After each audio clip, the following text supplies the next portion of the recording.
आज का विषय आपके बीच में रखने जा रहा हूं और वो क्या है, मैं चाहता हूं कि आप सबसे पहले उसको पढ़ें। वह है यह आपके ठीक स्क्रीन के ऊपर, मैं चाहता हूं कि आप देखें। लिखा है कि मैं यीशु को नहीं जानता था। मैं डैनियल राज यीशु को नहीं जानता था। उस यीशु को जिसको कहते हैं सच्चा परमेश्वर, मैं उसको नहीं जानता था। मुझे यीशु से मुलाकात कराई गई। आपने बिल्कुल ठीक सुना, मुझे यीशु से मुलाकात कराई गई। मैं फिर कह देता हूं कि मैं डैनियल राज यीशु को नहीं जानता था। मैंने यीशु की तस्वीर देखी थी। मैंने यीशु के क्रूस को, जिस पर वो मारे गए थे, देखा था। जिसको हम कहते हैं ना यीशु का गीत, मैंने सुना था। लेकिन जिस यीशु को मुझे पेश किया गया था, या जिस यीशु को मुझे कहा गया था कि तुम इसको मानो, ये है यीशु, मैं उसको जानता था। लेकिन जो सच्चा यीशु है बाइबल का, आपने ठीक सुना, सच्चा यीशु जो आज से 2023 साल पहले इस पृथ्वी पर पैदा हुआ था, मैं उसको नहीं जानता था। और लिखा है कि मुझे यीशु से मुलाकात कराया गया या कराई गई। कैसे? जी हां, मुझे मुलाकात कराई गई यीशु से बाइबल के द्वारा। मुझसे उस व्यक्ति ने जो मेरे घर पर पहली बार आया था, मुझे उसका नाम अभी तक याद है। उस व्यक्ति का नाम था सेल्वराज। वो हमारे रिलेटिव थे, रिश्तेदार थे दूर से। और जब उस व्यक्ति ने मुझसे कहा कि तुम यीशु की तस्वीर रखते हो, यीशु की क्रूस की पूजा करते हो, वो यीशु नहीं है। मुझे कहा आपको बाइबल का यीशु, और वो यीशु जिसका प्रचार पतरस ने, पौलुस ने, स्टीफन ने, फिलिप ने, और वो सभी यीशु के 12-11 चेले, और वो लोग जो यीशु के पैदा होने से पहले 600 साल, 700 साल, या फिर वो सभी भविष्यवाणियां, वो चाहे दानियल नबी के मुंह से निकली हो, मूसा के द्वारा निकली हो। मूसा वो जिसने 40 साल इजरायलियों को जंगल में अगुवाई करी। मुझसे कहा गया कि उस यीशु को जिनका ये सब प्रचार करते थे, उसको जानना होगा। मैंने पूछा कैसे, कहां से बताओगे? और तब मेरे सामने रखा गया बाइबल, पवित्र शास्त्र, वचन। और मुझसे कहा गया देखो यहां पढ़ो, देखो यहां पढ़ो, देखो यहां ये लिखा है, देखो यहां ये लिखा है। और मुझसे कहा गया कि ये है असली यीशु। मैं चाहता हूं कि आपको ये चित्र भी दिखाऊं और बताऊं। मैं चर्च को नहीं जानता था, और ना ही चर्च के पास्टर को मैं नहीं जानता था। मुझे नहीं बताया गया था। मेरा परिचय बाइबल से ही कराया गया था, ना कि चर्च से और ना ही पास्टर से। मुझे यह नहीं कहा था उस व्यक्ति ने कि चर्च को समझो, नहीं। मुझे यह नहीं कहा गया था उस व्यक्ति के द्वारा कि पास्टर को समझो, प्रॉफिट को समझो, अपोस्तल को समझो, बिशप को समझो, चर्च के जो डिनोमिनेशंस होते हैं उसको समझो। नो नो नो नो, मुझे बाइबल से ही परिचय कराया गया था। तो लिखा है मेरा परिचय बाइबल से ही कराया गया था। मुझे बाइबल दी गई। मुझे यह नहीं कहा उस व्यक्ति ने कि तुम्हें चर्च आना ही होगा और तुमको परमेश्वर चर्च में मिलेगा, नहीं कहा। और ना ही उस व्यक्ति ने कहा कि पास्टर जब तक तुम पर हाथ नहीं रखेगा, ना तो तुम्हारा उद्धार होगा, ना तुम्हारे को पवित्र आत्मा मिलेगा, ना दान मिलेगा। ऐसा कुछ नहीं कहा उसने। उस व्यक्ति ने मुझसे कहा, उसने कहा बाइबल पढ़ो, और मैं घंटों पढ़ता था।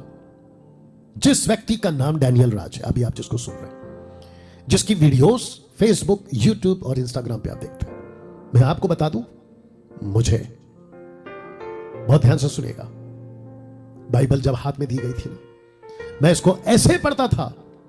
नौकरी पर, रास्ते पर चलते वक्त, ट्रैवल करते वक्त, यानी सफर करते वक्त घंटों पढ़ता था। जिसको कहते हैं ना कि पानी की तरह मैं बाइबल पढ़ता था। और जब मैं इसको पढ़ता था, पढ़ते पढ़ते पढ़ते मुझे पता चला, लिखा है कि सच्चा परमेश्वर कौन है, मुझे बाइबल ने ही बताया। किसी सेवक की, किसी डिनोमिनेशन की औकात या लेवल या क्षमता नहीं है कि सच्चे परमेश्वर की पहचान अपने तरीके से कराए। मेरी पहचान सच्चे परमेश्वर से इस बाइबल ने कराई। जी हां, आपने ठीक सुना। मैं इसको पढ़ता था, मुझे सच्चे परमेश्वर की पहचान होती थी। मुझे इस पवित्र शास्त्र से पता चला कि सच्चा परमेश्वर कौन है। लकड़ी नहीं है जिसकी मैं क्रूस बनाकर पूजा करता था, कागज नहीं है जिसको मैं तस्वीर बनाकर पूजा करता था, और ना ही कोई सृष्टि की चीजें, ना कोई जीव जंतु, ना कोई पक्षी, ना कोई जानवर, और यहां तक कि ना कोई इंसान।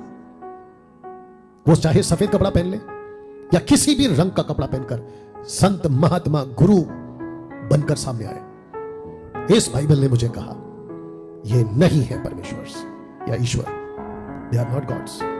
ये नहीं है सच्चा परमेश्वर। एक ही है जिसने सब कुछ को बनाया, जिसने सब कुछ को बनाया। इसी बाइबल ने मुझे यह बताया कि पूरी दुनिया किसने बनाई। मुझे बाइबल ने ही बताया पूरी दुनिया को किसने बनाया। ऐसा परमेश्वर जो चीजों को कहता था, चीजें हो जाती थी। उसने कहा उजाला हो, उजाला हो गया। उसने कहा अपने अपने सीजन के हिसाब से, अपने अपने ऋतु के हिसाब से, वेजिटेबल्स, फ्रूट्स, जानवर, जीव जंतु, आकाश में जो दो बड़े लाइट्स हैं, सूरज और चांद, लाखों करोड़ों की तादाद में तारे हैं, स्टार्स, ये इतना बड़ा आकाश गंगा, इसने कहा चीजें हो गई। और मुझे यह भी पता चला इसी बाइबल से, जिसको मैं खूब पढ़ता हूं, खूब पढ़ता था और पढ़ता रहूंगा। मुझे इसने बताया बाइबल में कि यह वही परमेश्वर है जो मेरे अंदर रहता है, और अभी जो मुझे सुन रहे हैं आपके अंदर रहता है। जी हां, ताली बजाकर उस परमेश्वर को धन्यवाद दीजिए। अभी अभी अभी या थैंक यू फॉर दैट। मुझे इसी बाइबल ने बताया मनुष्य कहां से आया, मुझे बाइबल ने ही बताया।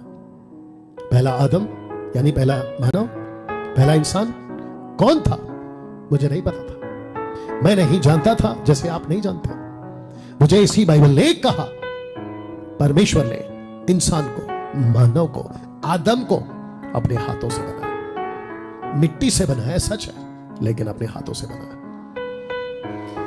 और लिखा है कि उसने अपनी श्वास फूकी। उत्पत्ति 2 अध्याय वचन 5, 6, 7 आप पढ़ लीजिए। उसने अपने सांस फूका, श्वास। जी हाँ, मुझे इसी बाइबल ने यह भी बताया कि इस पृथ्वी पर, इस प्लैनेट पर, अगर आज की बात करूं, 800 करोड़ की आबादी को अगर कोई फंसा रहा है, अगर कोई धोखा दे रहा है, सत्य के मार्ग से भटका रहा है, उस अधर्म की वाटिका में आदम को, हव्वा को अगर किसी ने बहकाया, उसके बाद पृथ्वी पे जो पाप फैला और जो बुराई फैली, मुझे इसी बाइबल ने कहा कि एक शैतान है जो इस तरीके की हरकत करता है। मुझे इसी बाइबल ने बताया कि ये शैतान चुप नहीं रहता, ये 24/7 काम करता है। मुझे इसी बाइबल ने बताया कि ये अकेला नहीं है, he is not alone। इसकी एक बहुत बड़ी सेना इसके साथ काम करती है 24/7। लोगों को सच्चे परमेश्वर से दूर करना, उद्धार के मार्ग से भटका देना, यीशु की शिक्षाओं में गड़बड़ी डाल देना, इसका प्राइम मकसद है, मुख्य मकसद है। मुझे इसी बाइबल ने बताया। मुझे साथ ही साथ पाप क्या है, पाप क्या होता है, मुझे बाइबल ने ही बताया। मैंने पास्टरों से नहीं सीखा, मैंने चर्च से नहीं सीखा, मैंने वचन से सीखा। अगर मैं कभी गया भी था किसी के पास, तो उसने भी मेरे आगे बाइबल ही रखी। अगर मैं कभी गया था किसी कॉन्फ्रेंस में, तो वहां पे भी मुझे यही कहा गया कि देखो बाइबल में ही लिखा है। मैं किसी कॉन्फ्रेंस, क्रूसेड, कन्वेंशन, महासभा अगर कहीं गया हूं, तो मुझे यही कहा गया कि देखो बाइबल में लिखा है। और इसी बाइबल ने मुझे बताया कि पाप क्या है, पाप का परिणाम क्या है, और पाप की वजह से मानव जाति, इंसान कितना दूर चला गया और कितना भटक गया, मुझे इसी बाइबल ने बताया। उद्धार का मार्ग मुझे इसी बाइबल ने बताया। मैं कैसे बच सकता हूं, मेरा उद्धार कैसे हो सकता है, मुझे इसी बाइबल ने बताया। वो कौन व्यक्ति था जिसने कहा कि डैनियल तुझे मोक्ष की जरूरत है, मुझे इसी बाइबल से पता चला। मुझे इसी बाइबल से पता चला। मैं सोचता था, और आप भी सोचते होंगे, लाखों लोग आज भी सोचते होंगे, जो किसी बातों में नहीं है, मोक्ष की तलाश में, पहाड़ के ऊपर, पहाड़ के नीचे, पेड़ के ऊपर, पेड़ के नीचे, नदी के ऊपर, नदी के नीचे, कभी इधर तो कभी उधर। आप भटके हैं सत्य की तलाश में, आप भटके हैं मोक्ष की तलाश में। आपको लोगों ने यह भी कहा जैसा कर्म वैसा फल, जैसा बोगे वैसा काटोगे। कर्म करते जाओ, ऊपर वाला देख रहा है, और जिसके चलते आपको लगा कि बस। लेकिन मुझे बाइबल ने बताया मनुष्य, मानव जाति, 800 करोड़ की आबादी, मैं किसी पर्टिकुलर व्यक्ति या जाति का नाम नहीं ले रहा हूं, मैं 800 करोड़ में आपकी गिनती कर रहा हूं, विश्व आबादी में आपकी गिनती कर रहा हूं। इन सब के पाप, मानव जाति के पाप, जबकि इंसान कभी कुछ खुद से आजाद नहीं हो सकता, नहीं हो सकता। उस सच्चे परमेश्वर ने जिसकी पहचान मुझे बाइबल से हुई, वो खुद इंसान बन गया, वो खुद इंसान बन गया, वो खुद इंसान बन गया। पहला तिमोथी 3 अध्याय वचन 16, फर्स्ट तिमोथी चैप्टर 3 वर्स 16। भक्ति का भेद गंभीर है। Great is the mystery of godliness. वो जो परमेश्वर था मानव बन गया। फिलिपियो 2 का 5 से आगे लिखा है कि मसीह का स्वभाव कैसे पता चला। मसीह का स्वभाव तुम में हो, यह बात को रखते हुए पौलुस कहता है वो जो परमेश्वर था उसने खुद को शून्य किया, उसने खुद को शून्य किया, और जिसके चलते यीशु को इस पृथ्वी पर एक औरत के द्वारा जन्म लेना पड़ा। 33.5 साल की उम्र में अन्ना महायाजक, कैफा महायाजक, राजा हेरोदेस, राजा पिलातुस, इन सब की निगरानी में यीशु का फैसला हुआ, और उन लोगों की चीख और पुकार के चलते पिलातुस ने हुक्म दिया कि इसे क्रूस पे चढ़ा दो। जबकि यह भविष्यवाणी उत्पत्ति की किताब 3 अध्याय, प्रकाशित वाक्य 13 अध्याय वचन 8 के मुताबिक यीशु का क्रूस पे मरना उत्पत्ति के 3 अध्याय में औरत के पेट में तेरे सर को कुचलने वाला बीज पैदा होगा। इन सब की बातें जगत को बनाने से पहले ही परमेश्वर ने तय कर दिया था कि मैं इंसान बनूंगा। अभी जो मुझे सुन रहे हैं, आप में से कुछ लोग कोई ग्रुप से जुड़े हो सकते हैं, और ऐसा ग्रुप जो ये नहीं मानता कि यीशु गॉड है, और उनकी तर्कें, उनके आर्गुमेंट्स और उनके विवाद, और वो तो बाइबल तक को ये कहने में नहीं चूकते कि लिखा कहां है कि यीशु ने कभी खुद को कहा कि मैं गॉड हूं और मेरी आराधना करो। कुछ ग्रुप के लोग हैं सोशल प्लेटफॉर्म पे, वीडियोस उनकी आप जानते हैं घूम रही है, वायरल हो रही है। मैं उसके बावजूद आपको बता दूं कि अगर बाइबल को तुम ठीक से पढ़ोगे, समझ के पढ़ोगे, आपको यीशु उत्पत्ति की किताब से प्रकाशित वाक्य तक की किताब में आपको ऐसा उठकर दिखेगा कि जीसस इज गॉड, थियोस। जी हां, यीशु खुदा, यीशु परमेश्वर है, ऐसे उठ के दिखेगा आपको। हाँ, वो बात अलग है कि लूसीफर ने ऐसे लोगों की आंखें बंद कर दी है और बुद्धि को अंधा कर दिया, और जो नहीं समझना चाहते उसके लिए हम कुछ नहीं कर सकते। तो मुझे उद्धार का मार्ग बाइबल से ही पता चला, और मुझे बाइबल ने ही बताया कि उद्धार क्या होता है, और मैं परमेश्वर का और उस व्यक्ति का जिसने मुझे बाइबल से परिचय कराया धन्यवाद देता। नहीं तो मुझे इस उद्धार से वंचित रहना पड़ता, मैं सत्य को कभी जान ही नहीं पाता, और मैं कभी उस सच्चे परमेश्वर के पास नहीं पहुंच पाता जिसने मुझे बनाया। मेरा मैसेज और ये वीडियो अगर अभी आप लोग देख रहे हैं, मैं आपसे भी कह दूं कि यीशु को अपने जीवन में, अपनी जीभ से और अपने दिल से, हृदय से ये कबूल करो, यस, वही है प्रभु, वही है उद्धारकर्ता, वही है मसीहा, और वही है मेरे पापों का प्रायश्चित। मैं आपको यकीन दिला दूं और आपको बाइबल के वसीले से बता दूं, जो कि मैंने पढ़ा है, आपके गुनाह माफ हो जाएंगे और आपको अनंत काल का जीवन परमेश्वर के राज्य में प्राप्त होगा। प्रार्थना कैसे करते हैं मुझे बाइबल ने ही बताया।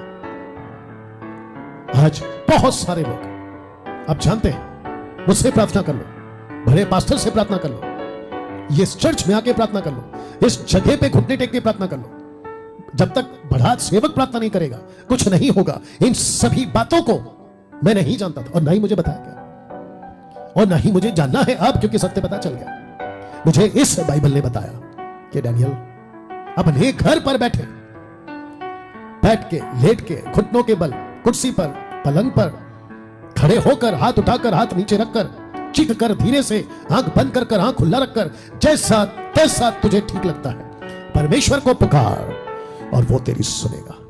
यीशु के नाम से प्रार्थना कर, तेरी प्रार्थना कबूल हो जाएगी। Can you believe this? ऐसी बातों को मैं बाइबल से ही जान पाया, जिसके चलते मैंने क्या रखा था साहब आपके बीच में। मुझे चर्च से मुलाकात नहीं कराई गई, मैं चर्च को नहीं जानता था, मैं उस चर्च के पास्टर से मुलाकात नहीं कराई गई, मैं उस चर्च के पास्टर को नहीं जानता था, और ना ही मुझे कभी आज से 30 साल पहले इनसे मुलाकात कराई गई। मुझे सीधा परिचय कराया गया बाइबल से, और इसको पढ़कर सच्चा परमेश्वर कौन है बाइबल से पता चला। पूरी दुनिया किसने बनाई बाइबल से पता चला। मनुष्य कहां से आया बाइबल से पता चला। शैतान कौन है बाइबल से पता चला। पाप क्या है बाइबल से पता चला। उद्धार का मार्ग क्या है बाइबल से पता चला। प्रार्थना कैसे करते हैं बाइबल से पता चला। मेरे दोस्तों, मेरे अजीजों, अगर मुझे यह सब अगर बाइबल से पता चला, और जो कि चल चुका है, आपको भी उसी बाइबल से जो अभी आपके घर पे रखा है, जी आपके टेबल पे रखा है, आपकी अलमारी पे रखा है, आपके बैग पे रखा है, बैग में डाल के रखा है, जिसको आपने शायद कभी नहीं खोलकर पढ़ा होगा, और अगर पढ़ा भी होगा तो ऐसे पढ़ा होगा कि भाई रूटीन है, दिनचर्या का जीवन है ना, तो चलो 5 मिनट पढ़ लेते हैं। जी नहीं, खजाना आपके पास है, आपके बाइबल में है। आराधना का गीत क्या होता है मुझे कहां से बताया गया? बाइबल से बताया गया। और यही वजह है कि आज का जो युग है, आज की जो दुनिया है, कुछ ग्रुप्स है महाराष्ट्र में भी, मुंबई में भी, जहां मैं रहता हूं, और कई इलाकों में उनको ऐसा लगता है कि जोर जोर से चीखने से गीतों में और बड़े बड़े ढोल बजाने से, गीतों के माध्यम से परमेश्वर तक आवाज जाएगी। बिल्कुल नहीं, बिल्कुल नहीं, बिल्कुल नहीं। आपको याद है ना, एलिया के वक्त उसने अपने नौकर को भेजा था। क्या दिख रहा है, क्या सुनाई दे रहा है? आंधी, तूफान, बिजली, क्या उसमें परमेश्वर है? नहीं। एक धीमी आवाज आई, एक धीमी आवाज आई, और उस धीमी आवाज में परमेश्वर था। बड़ा बादल दिखा, क्या उसमें परमेश्वर है? नहीं। एक छोटा हाथ दिखाई दिया, उसमें परमेश्वर था। मुझे कहां से पता चला? बाइबल से। परमेश्वर की आराधना, सच्ची आराधना कैसी होती है, मुझे किसी वर्शिपर के एल्बम से नहीं सीखने मिला, किसी चर्च के क्वायर से, जिसके चर्च के पास्टर को घमंड है कि मेरा चर्च का क्वायर इज द बेस्ट, नहीं मिला। वो चाहे लखनऊ का कोई बड़ा ग्रुप हो। आप समझ रहे मैं किसकी बात कर रहा हूं? उनको घमंड है कि हमारा क्वायर बेस्ट है। वहां बेटा, मुझे बाइबल से पता चला सच्ची आराधना क्या होती है। चीख पुकार करने की जरूरत नहीं, आपको बड़े बड़े ढोल बजाने की जरूरत नहीं है, आपको किसी प्रकार का धांगड़ करने की जरूरत नहीं है। इनसे परमेश्वर को आपको लगता होगा कि खुश होता है, बिल्कुल नहीं। बाइबल उठा के देख लो। पौलुस कहता है, कुलुस्सियों की किताब में कहता है, पहला कुरिन्थियों 14 अध्याय की किताब में कहता है, अपनी सब पत्रियों में वो कई बार कह चुका है कि आराधना करने वाला, स्तुति के गीत गाने वाला अपने मन से करे, अपने अंदर करे। मैं उसके खिलाफ नहीं हूं जो आज बाहर गीत गाते, मैं उसके खिलाफ नहीं हूं, लेकिन एक प्रकार का ट्रेंड बना दिया, एक प्रकार का एक गलत धारणा डाल दिए कि जब तक जोर जोर से म्यूजिक या बड़े बड़े ढोल नहीं बजेंगे परमेश्वर खुश। ना ना ना, गलत बात है, गलत बात है। अभिषेक आता नहीं है, आ चुका है। पवित्र आत्मा आता नहीं है, आ चुका है। परमेश्वर का सामर्थ आता नहीं है, आ चुका है। ऐसी बहुत सारी बातें हैं मुझे बाइबल में नहीं मिली, जो मुझे बाइबल में मिली वही आपको बता रहा हूं। परमेश्वर के लिए दान कैसे देना है मुझे बाइबल से ही पता चला। मुझे नहीं कहा गया था, मुझे नहीं कहा गया था किसी चर्च या पास्टर के द्वारा कि अगर तुम दशमांश नहीं दोगी तो तुम पर श्राप है। नहीं कहा मुझे नहीं सिखाया गया था। 30 साल पहले मुझे जब बाइबल दी गई, मैंने उसको साफ पढ़ा। यीशु की शिक्षाओं में मुझे कभी दान देना है उसका जिक्र नहीं मिला। मुझे पौलुस की पत्रियों में दान देना है ऐसी शिक्षा नहीं मिली। मुझे पतरस की शिक्षाओं में दान देना है यह शिक्षा नहीं मिली। किसी भी बाइबल के कोने में नहीं मिली। हर्ष से दो, यह जरूर मिला। परमेश्वर के काम के लिए दो, यह जरूर मिला। परमेश्वर के राज्य को बढ़ाने के लिए पैसों की जरूरत है, यह पढ़ने को मिला। तो मैंने सीखा कैसे देना है और कैसे लेना है। सेवा कैसा करना है, मुझे बाइबल ने ही बताया। मिनिस्ट्री क्या होती है, मुझे बाइबल ने ही बताया। फाइवफोल्ड मिनिस्ट्री क्या होती है, apostle, profit, evangelist, pastor, teacher, मुझे बाइबल ने ही बताया। और ना मुझे यह बताया कि तुम्हें टाइटल लेकर घूमना है। मुझे यह कहा गया तुम्हें सेवा करना है। मुझे यह कहा गया सेवा करना है। You understand? आत्मा का दान क्या होता है, मुझे बाइबल ने ही बताया। परमेश्वर के दान के बाहर शैतान के दान भी है, और उसको परखने के लिए पवित्र आत्मा का एक दान है, और वो दान का नाम है द गिफ्ट ऑफ डिसर्निंग, परख की आत्मा। मुझे बाइबल ने ही बताया। और जिसके चलते कुछ 2014 में मैंने इसको समझा, और उन लोगों से, उन सब से मैंने किनारा कर लिया। मैंने उनसे कहा नॉट पॉसिबल, अब मैं आपके बीच में नहीं बैठ सकता, आपके साथ में नहीं गीत गा सकता, आपके साथ में खड़े होकर मैं सेवा नहीं कर सकता, क्योंकि गलत दान में तुम सेवा कर रहे हो। मैं हट गया। तो दोस्तों, मैं फिर से पीछे जा रहा हूं और उस विषय को रखूंगा जहां से मैंने शुरू किया था। लिखा है कि मैं, यानी कि डैनियल राज, मैं यीशु को नहीं जानता था। आज से 30 साल पहले मुझे यीशु से मुलाकात कराई गई। कैसे? बाइबल से। मुझे चर्च से नहीं मिलाया गया, मैं चर्च को नहीं जानता था। मुझे चर्च के पास्टर से नहीं मिलाया गया, मैं नहीं जानता था। मुझसे यह नहीं कहा गया कि चर्च को समझो, नहीं। मुझसे यह नहीं कहा गया था कि पास्टर को समझो, नहीं। मुझे परिचय कराया गया बाइबल से। मुझे कहा गया बाइबल पढ़ो, और जब मैंने बाइबल पढ़ना शुरू किया, सच्चा परमेश्वर कौन है मुझे पता चला। पूरी दुनिया किसने बनाई मुझे पता चला। मनुष्य कहां से आया मुझे पता चला। शैतान कौन है मुझे पता चला। पाप क्या होता है मुझे पता चला। उद्धार का मार्ग किसने दिया या कौन है उसके पीछे, मुझे बाइबल ने ही बताई। प्रार्थना कैसे करते हैं मुझे बाइबल ने बताई। आराधना के गीत कैसे होते हैं, कैसे गाने चाहिए, कैसे और कौन से, मुझे बाइबल ने ही बताया। परमेश्वर के लिए दान कैसे देना है मुझे बाइबल ने ही बताया। सेवा कैसे करते हैं मुझे बाइबल ने ही बताया। परमेश्वर का आत्मा का दान क्या है मुझे बाइबल ने ही बताया। तो एक विश्वासी के जीवन में बाइबल का ज्ञान होना बहुत जरूरी है, बहुत जरूरी है दोस्तों, बहुत जरूरी है। आशा करता हूं कि आप मेरी बात को सुन रहे हैं। जो मैं रिक्वेस्ट करूंगा, ध्यान से सुनिएगा। एक विश्वासी के जीवन में बाइबल का ज्ञान होना बहुत जरूरी है। क्यों?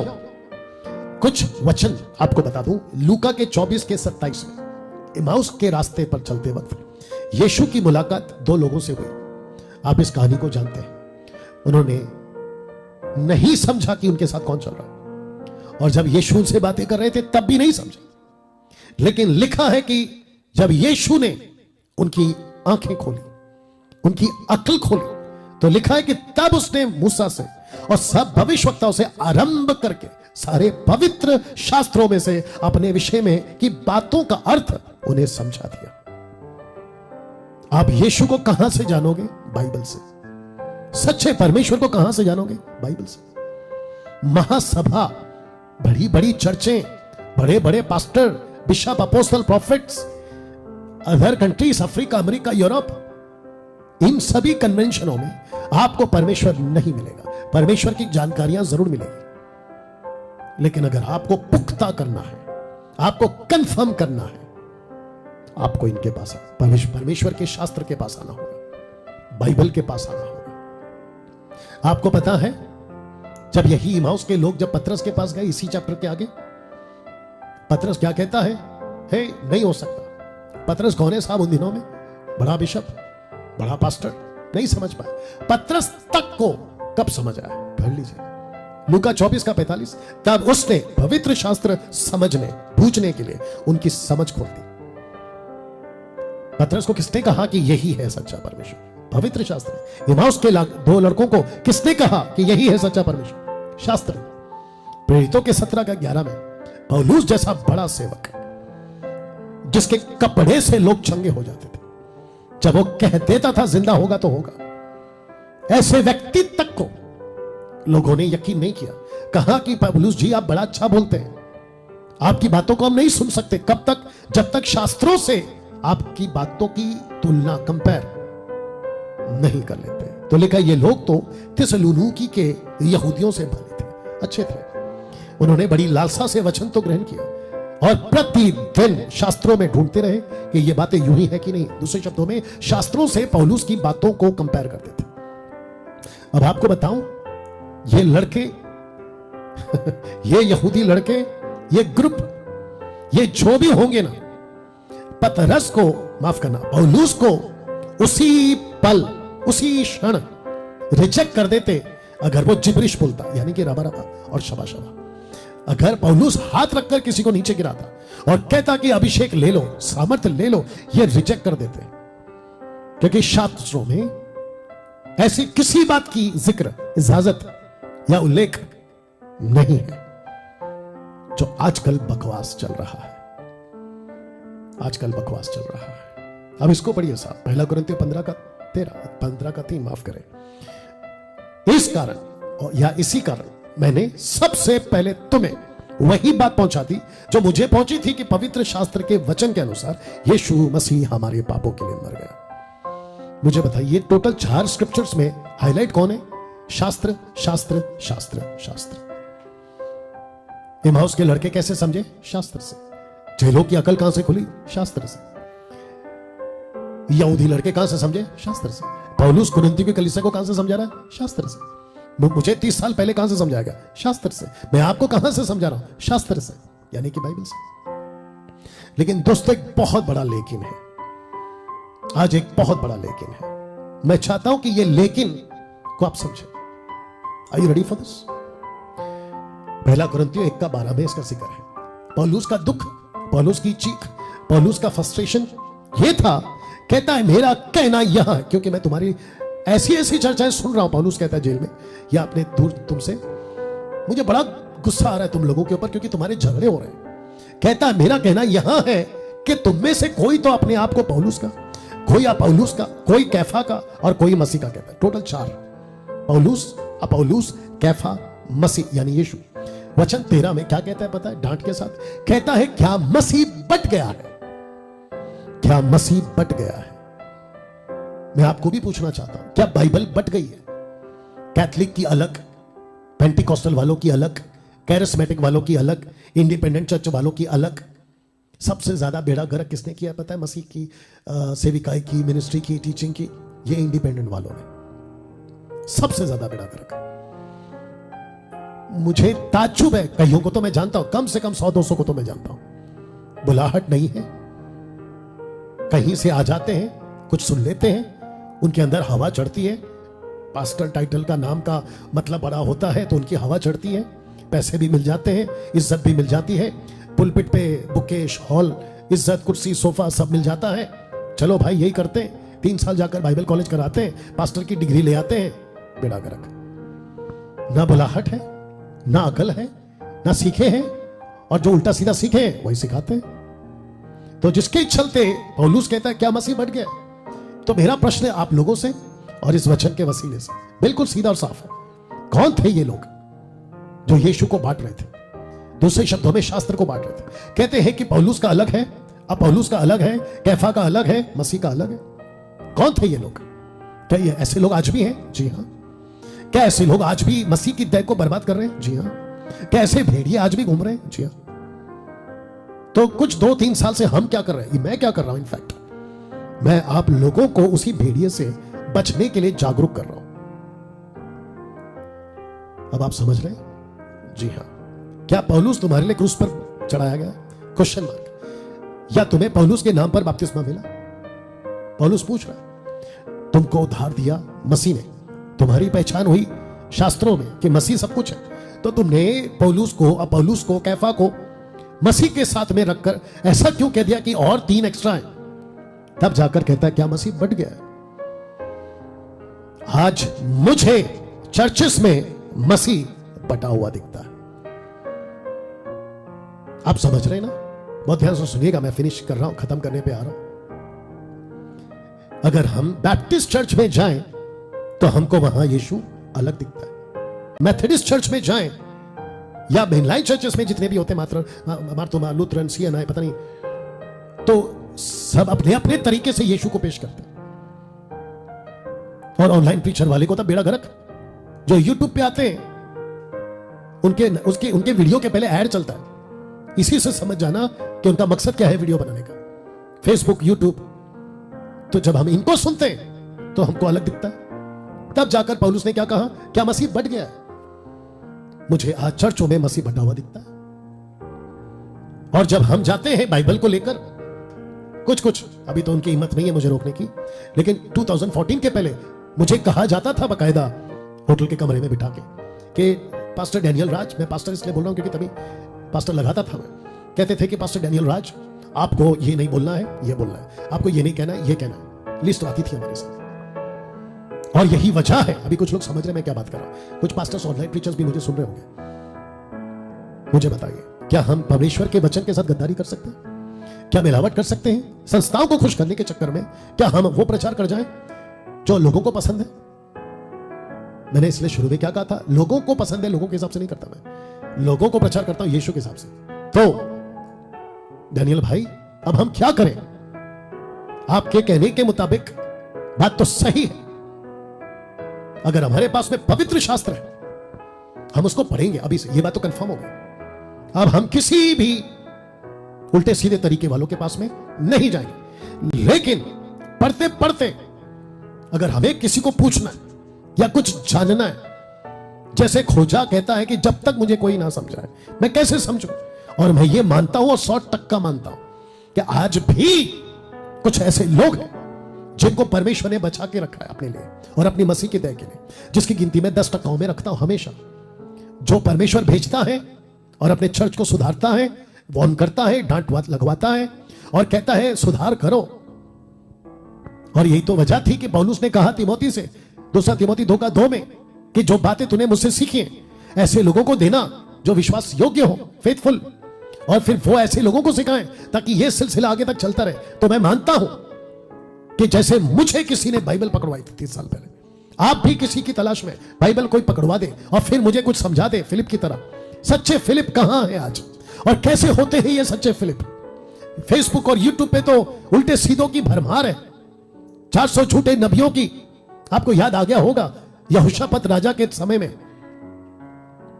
ऐसे लोग, आज इनकी भरमार है। तो लिखा है कि मैं डैनियल राज बाइबल के बाहर किसी को भी नहीं सुनता, वो चाहे कोई भी हो। अगर आप मुझे सुनना चाहते हैं, मुझे सुनते हैं, मैं आपका वेलकम करता हूं। और साथ ही साथ मैं हमेशा कहता हूं, फिर कहता हूं, मुझे भी परखा करो, क्योंकि बाइबल साफ कहती है परखो। पौलुस को परखा लोगों ने, मुझे भी परखो। जब आप मुझे सुनते हैं और आपको कंफर्म हो गया एक्ट चैप्टर 17:11 के मुताबिक ये बंदा बिल्कुल सही बोल रहा है, बाइबल के मुताबिक है। अगर आप मुझसे एक एडवाइस लेना चाहते हैं, सजेशन लेना चाहते हैं, क्या आप सजेस्ट करोगे हमें या हमको, किसको सुने या किसको ना सुने, या किसको सुनना चाहिए? क्या पास्टर डैनियल, माफ करना, क्या डैनियल भाई आप सजेस्ट कर सकते हैं? ऑफ कोर्स करूंगा। बहुत ध्यान से सुनिएगा फेसबुक और यूट्यूब वालों, मैं आपको सजेस्ट करने जा रहा हूं किसको सुनना चाहिए और किसको नहीं सुनना चाहिए। सबसे पहले दिमाग में एक बात को बैठा लो, या दिमाग में एक बात को बैठा लो, बात निकल गया। सबसे पहले दिमाग में एक बात को बैठा लो। वो क्या है डैनियल भाई? क्या है डैनियल राज? टंग्स स्पीकिंग में से किसी को भी ना सुने।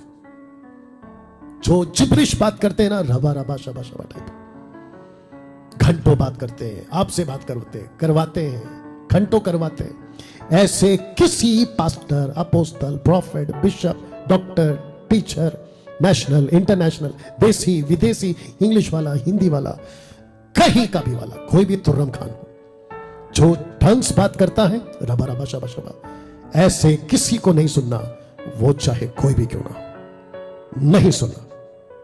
सीधी बात। अब आपको पता चल गया जब मैंने ये लिखा, क्या आप सजेस्ट करोगे कि हम किसको सुने या किसको सुनना चाहिए? अब आप समझ जाओ कि लिस्ट में कौन कौन है जो टंग स्पीकिंग करते हैं। अभी अभी डाल दो, आपको पता चल गया, दिमाग में दौड़ गया आपके। मुंबई से, महाराष्ट्र से, भारत के 29 राज्य से, अफ्रीका से, अमेरिका से, यूरोप से, समझ गए। तो जो टंग स्पीकिंग वाले हैं ना, इनको नहीं सुनना। पहली बात तो इनकी जितनी किताबें हैं, ओ पास्टर डैनियल राज या डैनियल भाई जब इनके बारे में हम सुनते हैं, आप क्या बोल रहे हैं, इन्होंने तो मुर्दे जिंदा किए। टंग स्पीकिंग वालों ने मुर्दे जिंदा किए, अभी भी कर रहे हैं, चमत्कार पे चमत्कार। आपको पता नहीं है, आपको शायद इनके बारे में नॉलेज नहीं है, आपने शायद चखा नहीं है, पकान, पता नहीं क्या क्या बोलते रहते। तुमको नहीं पता है कि टंग स्पीकिंग का पावर क्या होता है। हे पागल, सबसे पहली बात मुझे नहीं चाहिए। नंबर 1, साफ कह रहा हूं, क्योंकि तुमको अभी अकल नहीं है, इसलिए तुम ऐसी बातें कर रहे हो। जानते हो वचन क्या कहता है? 2 यूहन्ना 1:9, जो कोई आगे बढ़ जाता मसीह की शिक्षा में बना नहीं रहता, उसके पास परमेश्वर नहीं। जो कोई उसकी शिक्षा में स्थिर रहता है, उसके पास पिता भी है और पुत्र भी है। बहुत बार चैलेंज दे चुका हूं, आज फिर से दे रहा हूं। ओपनली बोल चुका हूं, आज फिर से बोल रहा हूं। मुझे यीशु की शिक्षाओं में स्पीकिंग टंग्स निकाल के बता दे। मुझे पतरस की शिक्षा में स्पीकिंग टंग्स रबा रबा शबा शबा निकाल के बता दे। पौलुस की शिक्षा में निकाल के बता दे। नहीं कर पाओगे। तो जिसके चलते परमेश्वर के लोगों को पता था कि यीशु की शिक्षाओं को बिगाड़ने वाले लोग आएंगे। तो जिसके पास में यीशु ही नहीं है, पिता ही नहीं है, ऐसी शिक्षाओं में मैं क्यों रहूं और आपको क्यों पढ़ने दो? You got it? तो साफ कह रहा हूं कि जो टंग स्पीकिंग करते हैं उनको नहीं सुनना, वो चाहे कितना भी चमत्कार करने दो। क्योंकि चमत्कार के बेस पे, मिरेकल्स के बेस पे, किसी पावर के बेस पे, पावर डेमोन्स्ट्रेशन के बेस पे परमेश्वर की बातें सिद्ध नहीं होती। पावर सिद्ध होता है परमेश्वर के वचन पे, मिनिस्ट्री सिद्ध होती है परमेश्वर के वचन पे, पावरफुल प्रीचर कंफर्म होता है परमेश्वर के बेस पे, ना कि पावरफुल चीजें बेस कंफर्म होती है उनके तरीके से। अगर वचन सपोर्ट नहीं कर रहा है, वो सब मिनिस्ट्री डब्बे में डालो। सीधी बात। मैं समझता हूं कि आज परमेश्वर ने आप लोगों से सीधे बात किया है। बाइबल से बड़ा कुछ नहीं। कोई मिनिस्ट्री, कोई सेवक, यहां तक कि मैं या मुझ जैसे 10%, बाइबल के वचन से कोई बड़ा नहीं। You understand? आइए प्रार्थना करते हैं। सृष्टिकर्ता पिता, यीशु के नाम से आपको धन्यवाद देते हैं। प्रभु, हम धन्यवाद देते हैं कि आज हमें वचन को समझने का ज्ञान मिल गया, जिसके चलते हम धोखा नहीं खा रहे हैं और न खाने दे रहे हैं, बल्कि सत्य पे चल रहे हैं और आपके लोगों को बचाने का काम कर रहे हैं। मैं कहता हूं कि प्रभु, अभी जो इस वीडियो को देख रहा होगा, फेसबुक, यूट्यूब, इंस्टाग्राम पे, इन सभी को भी समझ की आत्मा दे, ताकि ये भटकने से बचे। आदर, महिमा, सम्मान आपका यीशु के नाम से।